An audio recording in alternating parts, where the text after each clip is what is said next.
اور اس کے بعد دوسرے جو مذاہب کے لوگ ہیں، ہندو ہو گئے، سکھ ہو گئے، مسیحی ہو گئے، اور یہ تمام لوگ اس کا حصہ رہے ہیں۔ اور مذاہب کے بعد اگر ہم مسالک میں بات کریں تو اس کا تعلق صرف شیعہ مسلک سے نہیں ہے، بلکہ اہل سنت بھی صدیوں سے اس روایت کا حصہ رہے ہیں۔ اگر آپ ملتان میں اگر دیکھیں تو وہاں 28 لسنس ہیں جو تعزیہ داری کے حوالے سے مشہور مانے جاتے ہیں، اور آپ حیرت زدہ ہوں گے کہ اس میں 19 لسنس جو ہیں وہ اہل سنت کے نام پر ہے۔ اسی طرح چنیوٹ کے اندر جو اٹھنے والے تعزیے ہیں ان میں بھی اکثریت اہل سنت حضرات کی ہے، اور اسی طرح لاہور میں کینٹ کے علاقے میں صدر بازار میں 9 محرم کو جو ایک جلوس نکلتا ہے سوگواری کا، وہ تمام اہل سنت نکالتے ہیں۔ اسی طرح لاہور کے دھرمپورہ کے اندر گردوارہ چوبچہ صاحب کے اندر جو مہاجرین کی پوری بستی ہے، اس کے اندر جو ہے وہ 10 سے 12 تعزیے 9 محرم کو رات کو نکلتے ہیں، وہ اہل سنت کے ہیں۔ تو اس لیے تعزیے کا تعلق کسی قوم یا کسی مسلک سے نہیں ہے، بلکہ تعزیہ ایک روایت ہے، اور اس کی نسبت چونکہ حضرت امام حسین علیہ السلام سے ہے، تو امام حسین کو جو جو بھی مانتا ہے وہ اس روایت کا حصہ رہا ہے۔ اب میں دوسری کتاب کی طرف آتا ہوں، تہذیب اعضاء۔ جو پڑھنے والے لوگ ہیں ان کو بڑا شدت سے اس کتاب کا انتظار تھا۔ میں آپ کو یہ دکھا بھی دیتا ہوں، یہ تہذیب اعضاء۔ اس میں سب سے دلچسپ بات یہ ہے کہ جو چیزیں خاص طور پہ برِ صغیر پاک و ہند میں عزاداری امام حسین سے منسوب ہیں، اس سے ریلیٹڈ بہت ساری چیزیں، بہت سارے سوالوں کے جوابات ہمیں تحقیقی روشنی میں مل جائیں گے۔ تو اب ہم اپنی جو دوسری کتاب ہے سید فیضان عباس نقوی صاحب سے یہ پوچھیں گے کہ یہ جو تہذیب اعضاء تھی اس اور کیا ضرورت تھی اس کتاب کو شائع کرنے کی؟ جی، جب تعزیے پر میں کام کر رہا تھا تو تعزیے کے بعد مجھے محسوس ہوا کہ عزاداری کے اندر اور بہت ساری ایسی چیزیں ہیں کہ جن کی کوئی نہ کوئی تاریخ اور توجیہ موجود ہے، اور اگر ہم عام عوام یا ہمارے جو غیر شیعہ افراد ہیں یا غیر دوسرے مسلک کے لوگ ہیں، اگر ان کو آپس میں ہم دیکھیں تو وہ ان کے درمیان جو ایک کنفلکٹ پایا جاتا ہے وہ علمی اور ادبی حد تک تو درست ہے، لیکن جب وہ معاشرتی سطح پر، عوامی سطح پر یہ چیز جو آتی ہے تو وہ سوائے لڑائی کے اور جھگڑے پر بات ختم ہوتی ہے۔ تو میں نے یہ سوچا کہ اگر ہم ایک دوسرے کے درمیان ہم آہنگی پیدا کرنا چاہتے ہیں تو ضروری ہے کہ ہم ایک دوسرے کی جو رجحانات ہیں ہمارے درمیان، جو ایک دوسرے کی روایات ہیں اور تہذیب ہے، اس کو ایک دوسرے کے ساتھ شیئر کریں تاکہ اس چیز کا دوسرے کو پتہ چل سکے اور اس کے جو درمیان نفرت ہے وہ کم ہو سکے۔ تو ہمارے ہاں عزاداری کے اندر جو بہت سارے لوگ اس کو نیگیٹو سمجھتے ہیں، اس کے خلاف جو ہے ایک پروپیگنڈا بھی بہت زیادہ ملتا ہے ہمیں، تو اس چیز کو دیکھتے ہوئے عزاداری کے اندر جو ہونے والی فی زمانہ معاشرے کے اندر جو عزاداری میں رواج پانے والی جو چیزیں ہیں، میں نے ان کو اس کتاب میں ڈسکس کیا، جس میں امام بارگاہوں کے حوالے سے ہے ایک بہت بڑا ایک اعتراض تھا کہ ہمارے شیعہ کے ہاں کہ جی امام بارگاہ بنتی ہے، مسجد نہیں بنتی، اس چیز کو میں نے واضح کیا۔ اسی طرح اور اس میں مختلف جو مجالس کیسے ہوتی ہیں، جلوس کیسے نکلتا ہے، عزاداری کے اندر کیا کچھ ہوتا ہے، شبیہات کا نظریہ کیا ہے، شبیہات کیا کیا ہے اور کس کی شخصیت سے منسوب ہے، پھر اس کے علاوہ ماتم کا کیا طریقہ کار ہوتا ہے، ماتم کون لوگ کرتے ہیں، کیسے کرتے ہیں، اور اسی طرح عزاداری کون لوگ برپا کرتے ہیں، کیسے برپا کرتے ہیں، اور پھر اس طریقے سے یہ سارا جو سفر ہے جو ہمارے ہاں 2.5 مہینے کا ہوتا ہے، 2.25 مہینے کا، اس کے اندر جو کچھ بھی عزاداری کی رسومات اور تقریبات منعقد ہوتی ہیں وہ اس کو مشاہداتی طور پر میں نے اس کے اندر ڈسکس کیا۔ اچھا فیضان صاحب، خاص طور پہ جب ہم پاکستان کی بات کرتے ہیں تو یہاں پہ کنٹروورشل متنازع ایشو بہت زیادہ ہوتے ہیں۔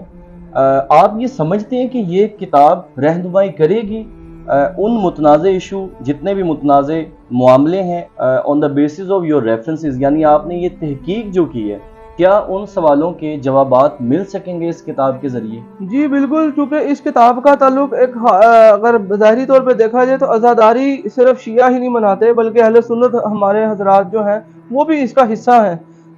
کوئی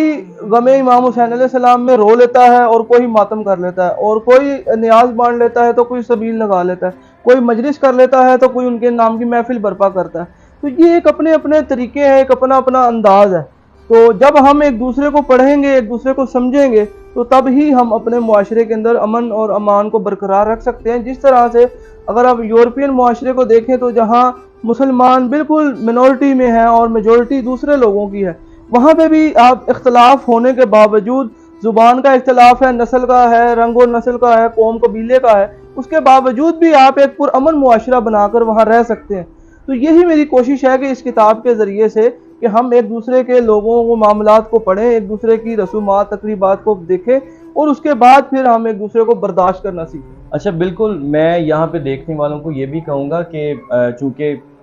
بزنس پوائنٹ آف ویو سے ہم ڈسکس کرتے ہیں پاکستان کی جتنے بھی معاملات ہوتے ہیں, اور میں چونکہ خود بھی بزنس کا اسٹوڈنٹ ہوں,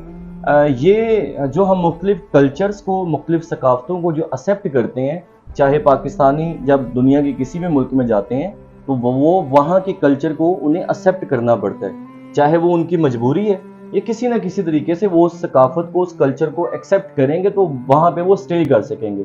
لیکن انفارچونیٹلی جب ہم پاکستان میں بدقسمتی سے دیکھتے ہیں تو لوگ یہاں پہ دوسری ثقافت یا دوسرے جو مسالک ہیں ان کو قبول نہیں کر پاتے. بزنس میں اس کو کہتے ہیں ڈائیورسٹی مینجمنٹ. آپ نے ڈفرینٹ کلچرز اور ڈفرینٹ جو ثقافتیں ہیں ان کو عزت دینی ہے. تو یہاں پہ یہ جو کتاب ہے لازماً, اور مجھے یقین ہے کہ یہ سپورٹ کرے گی ڈائیورسٹی, یعنی ہمیں دوسرے جو مسالک ہیں ان کو ایکسیپٹ کرنے کا طریقہ سکھائے گی. میں آخر میں فیضان صاحب, بڑا انٹرسٹنگ کویسچن ہوگا, اکانومی کی اگر ہم بات کریں پاکستان کی, تو یہ بتائیں کہ یہ جو آزاداری ہے یہ کتنے اثرات مرتب کرتی ہے پاکستان کی اکانومی میں, یعنی عام لفظوں میں کنٹریبیوشن کیا ہوتا ہے اس آزاداری کا اکانومی آف پاکستان پہ. جی دیکھیں, دنیا بھر میں جتنی بھی قومیں ہیں وہ اپنے تہوار اور اپنے جو مواقع ہیں وہ ان کو بھرپور طریقے سے مناتی ہیں, اور ان مواقعوں کو منانے کے لیے وہ اس پر بے تحاشا پیسہ عقیدت کے نام پر خرچ کرتی ہے. اور جہاں تک بات ہے عزاداری سید الشہداء کی, تو وہ دنیا بھر میں منائی جاتی ہے. آپ اگر اس کی دوسری مثالیں دنیا میں لیں تو حج کا ایک بہت بڑا ایونٹ ہوتا ہے جس پہ عقیدت اور مذہب کی ہی تقریبات کے لیے ارب ہا روپیہ اکٹھا مطلب ان کو حکومت سعودیہ کو ہوتا ہے. اسی طرح کنبھ کا میلہ جس میں لاکھوں افراد کی شرکت ہوتی ہے اور اس میں بھی ہزاروں اربوں روپے کا جو ہے بزنس ہوتا ہے. اور اسی طرح عزاداری سید الشہداء میں بھی جو لوگ ہیں وہ اپنی عقیدت اور احترام کو ملحوظ خاطر رکھتے ہوئے حضرت امام حسین علیہ السلام کی یاد کو منانے کے لیے نظر و نیاز, لنگر, سبیل اور ایڈورٹائزمنٹ, اشتہارات اور پڑھنے والوں کو نیاز اور ہدیہ جو پیش کرتے ہیں, وہ تو اس کی ایک رف سی کیلکولیشن جو ایک میں نے پروگرام کامران خان کا دیکھا تھا ٹی وی پر, اس کی مناسبت سے اس میں نے ایڈ کیا ہے کتاب میں. تو اس کے اعتبار سے یہ پروپیگنڈا تھا کہ عزاداری کے 2 دن جو 9-10 محرم کے اسپیشلی ہوتے ہیں کہ جی پورے ملک میں چھٹی ہوتی ہے اور اتنی انڈسٹری بند رہتی ہے اور کاروبار بند رہتے ہیں اور اس کا بڑا نقصان ہوتا ہے. تو کامران خان صاحب نے اس کا ایک جواب دیا تھا کہ اکانومی بند نہیں ہوتی بلکہ اکانومی پہلے سے زیادہ چلتی ہے, کہ جس میں لوگ حد سے زیادہ خرچ کرتے ہیں, اور پوری انہوں نے کیلکولیشن کر رکھی تھی کہ کتنی مجالس ہوتی ہیں اور کتنا خرچ ہوتا ہے, کتنی دیگیں لنگر پکتا ہے اور کتنی اس پہ خرچ ہوتے ہیں, کتنے ایڈورٹائزمنٹ پہ خرچ ہوتے ہیں, کتنی لائٹنگ کے کام پہ خرچ ہوتے ہیں, کتنے صفائی والے کام پہ خرچ ہوتے ہیں, کتنے دیگر انتظامات پر خرچ ہوتے ہیں. تو اس طرح ان کی کیلکولیشن جو تھی وہ ارب ہا روپیہ تھا جو پوری دنیا بھر میں ہوتا ہے. اگر آپ دیکھیں کہ عزاداری کے اندر جو امام حسین علیہ السلام کے روزے کی زیارت کو لوگ جاتے ہیں, اب اس کے اوپر بھی آپ دیکھیں گے تو ایک فرد کا تقریباً پاکستان سے 3 سے 4 لاکھ روپے خرچ آ رہا ہے. تو آپ پاکستان سے ہی کیلکولیشن لے لیں کہ عاشورہ پر کتنے لوگ امام حسین کی زیارت کے لیے جا رہے ہیں, تو وہیں سے آپ کو ارب خرب روپیہ جو ہے وہ آپ کو نظر آئے گا. جی میں بے حد مشکور ہوں سید فیضان عباس نقوی صاحب کا, جنہوں نے اپنا قیمتی وقت نکالا اور ہمیں اس کتاب کے بارے میں, جو ان کی 2 کتابیں بھی حال ہی میں شائع ہوئی ہیں, تہذیب اعضاء اور تعزیہ, اس کے بارے میں ہمیں آگاہ کیا. آخر میں تمام دیکھنے والوں کو اپنا یہی پیغام دوں گا کہ ابھی محرم الحرام کا سلسلہ شروع ہونے والا ہے. امام حسین علیہ السلام کی جو ذات ہے وہ کسی ایک مسلک یا ایک مذہب تک محدود نہیں ہے, وہ تمام انسانیت کے رہنما ہیں. اور آپ صلی اللہ علیہ وآلہ وسلم, اگر ہم احادیث کی روشنی میں بات کریں تو بارہا کئی موقعوں پہ آپ صلی اللہ علیہ وآلہ وسلم نے اصحاب کی موجودگی میں امام حسین علیہ السلام کی عظمت کے بارے میں بتایا ہے.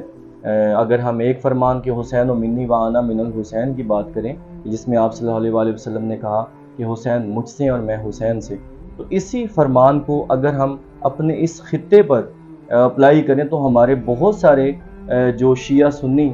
اختلافات ہیں وہ ختم ہونے کی طرف جائیں گے. کیونکہ اگر ہم شمع رسالت کے پروانے بننا چاہتے ہیں تو ہمیں آپ صلی اللہ علیہ وآلہ وسلم سے تو محبت کرنی ہی کرنی ہے, ان کے فرامین کا بھی احترام کرنا ہوگا. جب ہم ان کے فرامین کا احترام کریں گے تو ہمیں ہر اس شخص کا احترام کرنا ہے جو ان سے